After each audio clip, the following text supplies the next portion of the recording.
This is the Unawarded Black Podcast with your host, Jay Watts.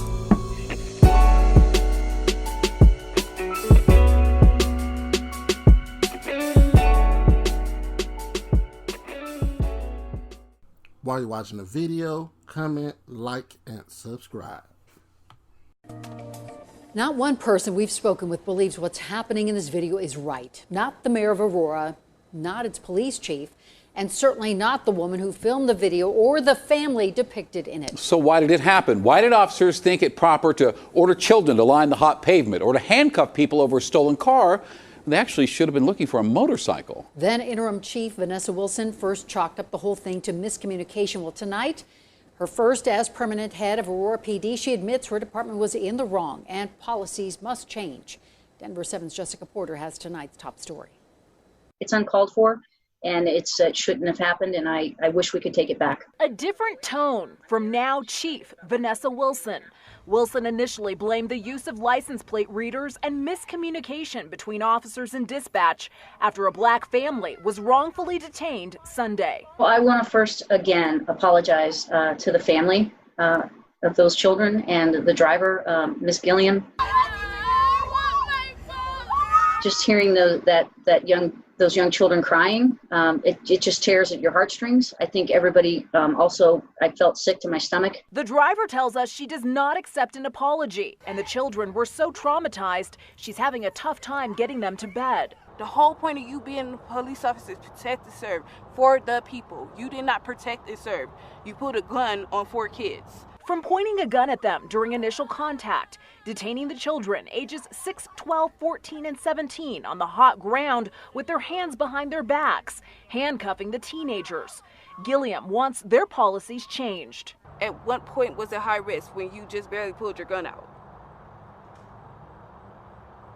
You didn't see no weapons, you didn't see no harmful situation. Chief Wilson says she has already taken steps to make sure it doesn't happen again. I've already spoken to the division chief over training. He's already gotten a hold of the academy staff and talking about how we train with these different types of scenarios. Aurora Mayor Mike Kaufman called the incident improper and traumatizing. He spoke to Wilson about it. I think what she attributed to in terms of what's needed to move forward is more and better training to where officers can make those kind of critical decisions. The department is facing federal and state investigations over the death of Elijah McClain, public scrutiny over the handling of predominantly peaceful protests, and for not charging an officer found passed out drunk behind the wheel in uniform. Wilson promises to bring the change society is looking for. And I just need to keep holding people accountable, being transparent, and also looking at our directives and making training changes where we need to make them so that people can have confidence in us again. During that interview, the chief promised transparency, so I asked for the scanner traffic and body camera footage of the family being detained. We have not gotten a response to our request. You can watch my full interview with Aurora Police Chief Vanessa Wilson. Just go to thedenverchannel.com. So let's get into this video. Now, first of all, you see the picture right here. I posted up here is, you see 4 white police officers with their guns drawn. It looks like maybe 2 of them have their guns drawn, maybe 3 have their guns drawn on Brittany Gilliam and her kids. Well, let's see. It was her 6-year-old daughter, 12-year-old sister, 14, and 17-year-old niece. Let's get that right. Let's see. So in all, her 12-year-old sister was arrested, was put in handcuffs, and her 17-year-old niece was put in handcuffs. As you can see, they're all laying on the ground. And the mix-up over a stolen vehicle, I don't know how things work in Colorado, but from what I'm hearing is, from the videos and from the information I have, is that this car and the stolen motorcycle had the same plates. But at the same time, if they would have sent their information in, wouldn't it have automatically came back as being a motorcycle instead of the car? If they know that motorcycle and cars have the same license plate, I mean, really, they said, okay, I got this tag number, but it's registered to a motorcycle. But I don't know. But my thing is, they called it, they always draw guns on high risk. What is high risk about a grown lady and 4 kids in the car? If you ain't 18, you a kid to me. And let's go through these ages one more time. 6, 12, 14, 17. All females. All in the car. She was just trying to get the nails done. Sitting in her car, mind her own business. And the police officer just happened to randomly come by, see a black woman in the car, minding her business, with kids in the car, and decide to run her tags. That ain't right. That is not right. The way they treated them, they said, oh, they need more and better training. Where's the human element in this? The human element is 4 kids. You got them laying flat on hot pavement with guns drawn on them. You think they're not going to hate the police after this? If I wanted to be a police officer and you drew guns on me as a kid for nothing, which in reality this is nothing, it should never have happened, yes, I would. You know what, this is where it comes in when they say people go out and say defund the police, because what kind of police is this when you drawing guns on kids for no reason? It wasn't high risk. It could have been real easy, and the woman even said they never asked for my license, they never asked for my registration. They pulled guns on them and put them on the ground as soon as they showed up. And let's not forget, this is the same police force that killed Elijah McClain.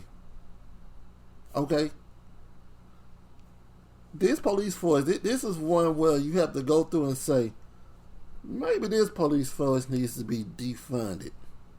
I hate to say it, but it seems that they have a history of treating black people in a terrible manner. I'm not going to say, you might say, well, it's just 2 incidents. 2 incidents is too much. If this has happened, if one person was killed and you put 4 kids on the ground, you can only imagine the other things that they've done and gotten away with. So, you can't really explain this. More and better training is not needed. These police officers need to be off the force, because other officers with common sense should be in there. Because clearly they can't have common sense. But, I mean, it should at least click in their mind at some point. Hey, we got kids on. Why do we have guns on kids? There was no explanation for why they had them on the ground. It wasn't high risk. Nobody had a weapon. But instead of treating these, you know what? This reminds me. If you look at the Bible, if you even read the Bible, and a lot of these police officers, they claim to be Christians, and all this stuff. I'm not going to say all of them are, but you hear it a lot. Christianity comes up a lot. So if you think about it, one thing that the Bible usually teaches people is treat others how you want to be treated. These police officers did not treat this family the way they would have treated their own family. I'm pretty sure they would have been upset if their family would have been on the ground like that. So all in all, just thinking that either this police force right here needs to be really investigated about everything. I know they say they have an investigation of them, but there needs to be a comprehensive investigation about this police force, because it's just too much going on. You see how they treat kids, black kids. You saw how they killed Elijah McClain. Yeah, they killed him, and you can't say that they didn't kill him, because they put him on the ground, knee in the neck, and then gave him a tranquilizer. What? That makes no sense.